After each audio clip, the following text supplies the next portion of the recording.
ఇప్పుడు కొత్తగా వస్తున్న న్యూ కమర్స్కి, అదే యాస్పైరింగ్ యాక్టర్లు అనుకోండి, వాళ్ళకి మీరు ఇచ్చే అడ్వైజ్ ఏంటి? అంటే ఇక్కడ హౌ ఇట్ కాంప్లికేటెడ్ అనేది మీకు తెలుసు, ఉండేటోళ్ళకి తెలుసు, చూసిన వాళ్ళకి తెలుసు. కానీ వాళ్ళు ఏదో ఊహించుకొని, ఏదో ఇమాజిన్ చేసుకొని వచ్చేస్తారు పాపం. సో వాళ్ళకి మీరు చెప్పే సమాధానం ఏంటి? ఇచ్చే అడ్వైజ్ ఏంటి? అడ్వైజ్ అని అంటే నేను అంత ఎక్స్పీరియన్స్డ్ పర్సన్ అని కాదు, బట్ ఎక్స్పీరియన్స్డ్ కాదా? 10 ఏళ్ళ నుంచి ఉన్నారా, ఎక్స్పీరియన్స్డ్ కాదంటున్నారండి మీరు? అంటే అడ్వైజ్ ఇచ్చే అంత ఎక్స్పీరియన్స్డ్ పర్సన్ కాదు అని నేను ఫీల్ అవుతున్నాను. సో ప్రెసెంట్ పోనీ సజెషన్ అనుకోండి. I can give the suggestions. So ఇప్పుడు ఆస్పైరింగ్ ఆర్టిస్ట్ ఎలాగా వస్తున్నారు అంటే, లైక్ ఏదో ఇంట్లో కూర్చొని రీల్స్ చేసేసి ఓకే మనం కూడా యాక్ట్ చేసేయగలమా, మనం కూడా ఒక 4 డాన్స్ స్టెప్స్ చేసేస్తే మనం కూడా సినిమాల్లోకి వెళ్ళిపోవచ్చు, మనల్ని ఈజీగా తీసేసుకుంటారు అని చెప్పేసి అనుకుంటున్నారు. అది అసలు దట్స్ ఎ రాంగ్ పాత్. ఏదో రీల్స్ చేసేసి 4 డాన్స్ స్టెప్స్ కెమెరా ముందు పెట్టేసి చేయడం అనేది అది ఒక రాంగ్ డైరెక్షన్ అనమాట. నిజంగా వాళ్ళకి మూవీస్ ఇంట్రెస్ట్ ఉంది, మూవీస్లోకి రావాలి అని అనుకుంటే దే హ్యావ్ టు ప్రాక్టీస్. ఒక మూవీలో ఏదన్నా ఒక సీన్ తీసుకొని దాన్ని ప్రాక్టీస్ చేసుకొని దాన్ని ఆడిషన్స్కి పంపించుకోవాలి. అంతేకాని రీల్స్ పంపించేసి నేను యాక్ట్ చేస్తున్నాను, జస్ట్ ఒక డైలాగ్కి వెనక అట్లా కమెంటరీ లాగా లిప్సింగ్ ఇచ్చేస్తున్నాను అంటే that's not a audition tape అనమాట. అలాంటివి పంపిస్తే ఫస్ట్ రిజెక్ట్ చేసేస్తారు. ఫస్ట్ సజెషన్ రీల్స్ పంపించకూడదు. ఎక్కడన్నా ఆడిషన్ ఉంది, ఈ మూవీ కన్నా ఆపర్చునిటీ ఉంది, లేదా ఎవరైనా మిమ్మల్ని అప్రోచ్ అయ్యి మీ వర్క్ పంపించండి అని అంటే అది ఒక స్క్రిప్టెడ్ సీన్ తీసుకొని దాన్ని యాక్ట్ చేసి దాన్నే పంపించాలి. కానీ ఇన్స్టాగ్రామ్లో ర్యాండమ్ రీల్స్ అవి పంపిస్తే ఇట్ వోంట్ వర్క్. అది రీల్స్ బ్యాచ్ అందరూ వినండి, రీల్స్ చేసిన వాళ్ళందరూ యాక్టర్లు అవ్వడం కష్టం, కానీ వేరేలా ట్రై చేయాలంట. అది అందరూ అని కాదు, కొంతమంది నిజంగా యాక్ట్ చేసే వాళ్ళు ఉంటారు, బట్ అందరికీ సెట్ అవ్వదు. అది అంత ఈజీగా వర్కౌట్ అవ్వదు అనమాట. They have to work hard. అందుకే ఆడిషన్ కాస్టింగ్ కాల్లో కూడా రీల్స్ డోంట్ సెండ్ అని పెడతారు కదా, tick talk videos and reels don't send అని. దే ఆర్ నాట్ ఎంటర్టైన్ అని చెప్పి క్లియర్గా డిస్క్లైమర్ అనేది పక్కా ఉంటుంది కాస్టింగ్ కాల్స్లో. ఓకే, ఈ ఆడిషన్ ప్రొసీజర్లో చాలా జరుగుతాయి, అదొక పెద్ద మార్కెటింగ్ మై పాయింట్ ఆఫ్ వ్యూలో. సో అది ఎలా అంటే సినిమాని మార్కెట్ చేయొచ్చు, సినిమాకి న్యూ ఫేస్లను పరిచయం చేయొచ్చు, అట్ ద సేమ్ టైం దాన్ని మిస్యూజ్ కూడా చేసుకోవచ్చు. యాజ్ ఆఫ్ నౌ చాలా జరిగినాయి అలాంటివి. సో మీకు అలాంటివి ఏమైనా జరిగినాయా ఆడిషన్ త్రూ ఏమైనా? అఫ్ కోర్స్ ఇన్ని ఇయర్స్ నుంచి ఉన్నాను అంటే ఏది ఫేస్ చేయకుండా ఇక్కడ వరకు అయితే రాను నేను. ఐ ఫేస్డ్, అంటే నేను కూడా అలాగా ఫేస్ చేశాను, బట్ నేను ఆ పాత్రలో వెళ్ళకూడదని చెప్పి నేను ఫిక్స్ అయ్యాను. కాబట్టి 10 ఇయర్స్లో నేను ఓన్లీ కేవలం 10 ఫిల్మ్ మూవీస్ చేయగలిగాను. వేళ్ళ మీద లెక్క పెట్టుకునేలా చేశాను ఈ 10 ఇయర్స్లో. అండ్ జాబ్ వదులుకోకుండా నా జాబ్ని కంటిన్యూ చేసుకుంటున్నాను. ఆ పాత్ని నేను చూస్ చేసుకోలేదు.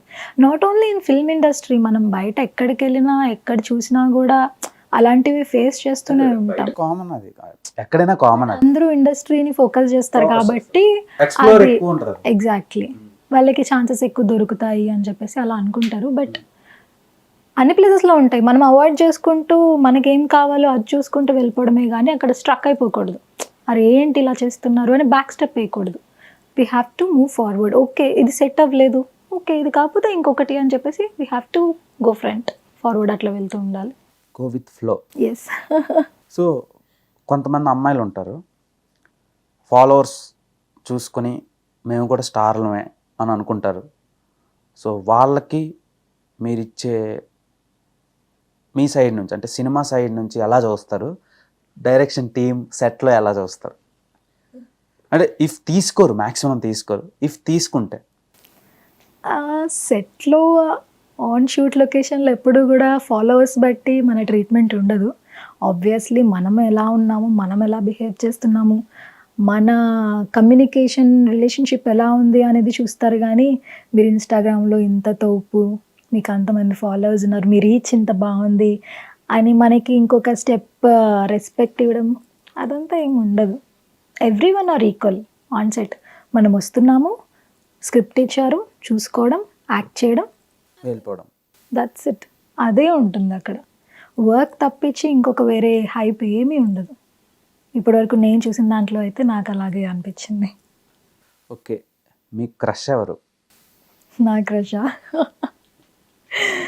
నాకైతే విజయ్ దేవరకొండ చాలా ఇష్టం. వీడి ఎంత పని చేసావు, ఎంతమంది మనసులు దోచుకుంటున్నాను. అసలు అంటే ఎప్పటి నుంచి అనుకుంటున్నాను విజయ్ దేవరకొండతో ఒక్క సీన్ అట్లా వచ్చి వెళ్ళిపోయే సీన్ అన్నా వస్తే బాగుంటుంది, విజయ్ దేవరకొండ డైరెక్ట్గా చూడొచ్చు, కలవచ్చు అనేది ఎప్పటి నుంచి అనుకుంటున్నాను. Fan girl. Fan girl. So వీడికి ఫ్యాన్ గర్ల్ ఎందుకు అయింది అసలు? అంటే ఆయనలో ఏ క్వాలిటీ నచ్చింది? అంటే అందరూ అర్జున్ రెడ్డి చూసి అనుకుంటారు ఫ్యాన్ అని చెప్పేసి, బట్ ఆయన ముందు నుంచి చూస్తూనే ఉన్నాను. Like life is beautiful movie చూసినప్పటి నుంచి యూనిక్గా కనిపించారు అనమాట. అప్పటి నుంచి వాళ్ళందరిలోకి కూడా నాకు హైలైటింగ్గా ఆ సినిమాలో విజయ్ దేవరకొండ గారే కనిపించారు. ఇంకా అక్కడ నుంచి పెళ్లి చూపులు మూవీ, అర్జున్ రెడ్డి మూవీ, ఆ క్రేజ్, ఇంకా అదంతా చూసి నాకు ఇంకా అలా పిచ్చెక్కేసింది. పిచ్చెక్కేసింది డైరెక్ట్గా. యా. ఇప్పుడు మీరు రిలేటెడ్ టు ఇండస్ట్రీ కదా మ్యాక్సిమం 100%. సో ఫ్యూచర్లో మీరు చేసుకోబోయే అబ్బాయి ఏం చేస్తే బాగుంటుంది అనుకుంటున్నారు? నేను చేసుకోబోయే అబ్బాయి ఇండస్ట్రీలో ఉండకూడదని నేను కోరుకుంటున్నా. ఇఫ్ ఉంటే okay, no problem. I mean నేను చూస్ చేసుకోవాలని అనుకుంటే నాకు ఇండస్ట్రీలో ఉండే అబ్బాయి వద్దు అనుకుంటున్నాను. ఎందుకంటే హౌ డిఫికల్ట్ ఇట్ వాజ్, అంటే ఎంత డెడికేటెడ్గా ఉండాలి, మొత్తం టైం అంతా అక్కడే స్పెండ్ చేయాలి. సో ఆ లైఫ్ ఎలా ఉంటుందో నాకు తెలుసు కాబట్టి నాకంటూ కొంచెం టైం స్పెండ్ చేయాలి కాబట్టి తను ఇండస్ట్రీలో ఉండకపోతే బాగుంటుంది అని నా ఫీలింగ్. నాకు కొంచెం టైం ఇవ్వచ్చు. రెడీగా ఉండండి అబ్బాయిలు. బయట ఇండస్ట్రీలో అమ్మాయిలకి ఇండస్ట్రీలో ఉండే అబ్బాయిలు అంటే ఇష్టం ఉండదంట. ఇష్టం ఉండదు అనట్లేదు, బట్ ప్రిఫరెన్స్ అంట. రెడీగా ఉండండి ప్రిఫర్ చేయడానికి, సో పిక్ చేసుకోవడానికి. సో ఎలాంటి క్వాలిటీస్ ఉండాలి మీ కాబోయే హస్బెండ్లో? ఎలాంటి క్వాలిటీస్ ఉండాలని కోరుకుంటున్నారు? ఎందుకండి ఇప్పుడు అవన్నీ అయ్యే ఇంపార్టెంట్, మెయిన్ మ్యాటర్స్. ఎందుకంటే ఒకటి చెప్పేశారు ఫీల్డ్లో ఉన్నాడు వద్దని. నెక్స్ట్ మంచి సెన్స్ ఆఫ్ హ్యూమర్ ఉండాలి. ఓకే, ఉంది. నెక్స్ట్ కామ్ అండ్ కూల్ ఉండాలి. సిచ్యువేషన్స్ని బాగా హ్యాండిల్ చేస్తూ ఉండాలి. కష్టం. 2 3 మీమ్ నాలెడ్జ్ పక్కా ఉండాలి. సూపర్, పుష్కలంగా. ఎందుకంటే డైలీ నేను నా ఫ్రెండ్స్కి మీమ్స్ పంపిస్తూనే ఉంటాను. సో ఆ కైండ్ ఆఫ్ మీమ్ నాలెడ్జ్ దానివల్ల ఒక మంచి ఏమంటారు సిచ్యువేషన్ క్రియేట్ అవుతుంది. ఎప్పుడు నవ్వుకుంటూ ఉంటాం అనమాట. అరే అది అలా చేసాం కదా, ఇలా చేసాం కదా అని చెప్పేసి ఆ మీమ్స్ని 24 గంటలు షేర్ చేసుకుంటూనే ఉంటాం. సో ఒక మేమర్ గడు వచ్చి ప్రపోజ్ చేస్తే పరిస్థితి ఏంటి? యాక్సెప్ట్ చేస్తారా? ఏమో చేయొచ్చేమో. అరే అబ్బాయిలు రెడీగా ఉన్నారా? సో అంటే వాళ్ళు ఫేస్ చూపించకుండా చేస్తారు కదా, ఫేస్ బాగోకపోతే? ఏమో డిపెండ్స్, అదే కదా చెప్తున్నాను, depends on the entire person. Only meme knowledge ఉండి వాళ్ళకి ఇంకా ఆ కూల్, ఆ కామ్నెస్, ఆ సెన్స్ ఆఫ్ హ్యూమర్ లేదు అని అంటే హౌ ఇట్ వర్క్? అన్నీ ఉండాలి, అన్నీ బాగా బ్యాలెన్స్ చేసుకోవాలి ఆబ్వియస్లీ. ఫస్ట్ అదే కదా మెయిన్ మీకు. అలా అని కాదు, అంటే ఫుల్ ఆఫ్ రిచ్ ఉండాలి, ఫుల్ డబ్బులు ఉండాలి అని ఎవరు ఎక్స్పెక్ట్ చేయరు. జస్ట్ లైఫ్ని హ్యాపీగా లీడ్ చేయడానికి సరిపోయేంత ఉంటే చాలు. అంటే అంత ఒక 10 కోట్లు. ఒకప్పుడు మన పేరెంట్స్ జనరేషన్లో వాళ్ళకి 1 lakh ఉంటే అమ్మో 1 lakh ఉంది, ఒక ప్లాట్ కొనుక్కోవచ్చు, ఒక సైట్ కొనుక్కోవచ్చు అనే రేంజ్లో ఉన్నారు. బట్ ఆఫ్టర్ 25 years 1 lakh ఉంటే ఏమొస్తుంది? ఇన్ ద సెన్స్ ఇక్కడ 1 lakh సరదాగా గంటలోకి వచ్చేయిపోతుంది, గంట కూడా పట్టంలా. ఎగ్జాక్ట్లీ. సో దెర్ ఈజ్ అంటే ఇయర్స్ వెళ్ళే కొద్దీ మనీ వాల్యూ అలాగా తగ్గిపోతుంది.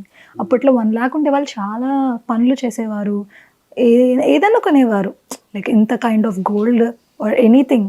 ఇప్పుడు 1 lakh ఏది రావట్లేదు. ఒక అమ్మాయితో షాపింగ్కి వెళ్తే చాలు స్మాష్. 1 lakh అంటే అంతలా షాపింగ్ ఎందుకు ఎక్కువ ప్రిఫరెన్స్ ఇస్తారు అమ్మాయిలు? బేసిక్గా యాక్టర్లు. ఏమో నేనైతే అంత ఎక్కువ ప్రిఫరెన్స్ ఇవ్వను. నాకు ఏదైనా అవసరం ఉంది, అది కంపల్సరీ అంటేనే నేను షాప్ చేస్తాను. ఊరికే 10 కొని పాడేసి వాటిని యూజ్ చేయకుండా మనీ వేస్ట్ అయితే నేను ఎప్పుడు చేయను. I know the value of money. నేను ఒక మిడిల్ క్లాస్ ఫ్యామిలీ నుంచి వచ్చాను కాబట్టి I know the value. Each and every rupee నేను ఇప్పటికీ నా డైరీలో రాసుకుంటాను. నేను ఎవ్రీ మంత్ నా ఎక్స్పెన్సెస్ ఎలా ఉన్నాయి, నేను ఎక్కడ ఏది యూస్ చేస్తున్నాను అనేది నాకు క్లియర్ అండ్ కట్గా నాకు ఎవ్రీ మంత్ నేను చూసుకోవాలన్నమాట. So I know the value of money. Credits and debits అన్ని లెక్కలు వేసుకోవాలన్నమాట, అంతేనా? ఆబ్వియస్లీ మనం లీడ్ చేయాలి, చాలా జాగ్రత్తగా చూసుకోవాలి, సేవింగ్స్ చేసుకోవాలి అని అంటే ఫైనాన్షియల్ థింగ్స్ మైండ్లో చాలా స్ట్రాంగ్గా ఉండాలి. ఇష్టం వచ్చినట్టు చేసేసుకుంటే మనం ఒక 10 years తర్వాత తిరిగి చూసుకుంటే అక్కడ ఏమి ఉండదు. So we have to take care of that. మన లైఫ్ని ఎంజాయ్ చేయాలి, సేవింగ్స్ని అలానే జాగ్రత్తగా చూసుకోవాలి. ఎవడో అదృష్టవంతుడు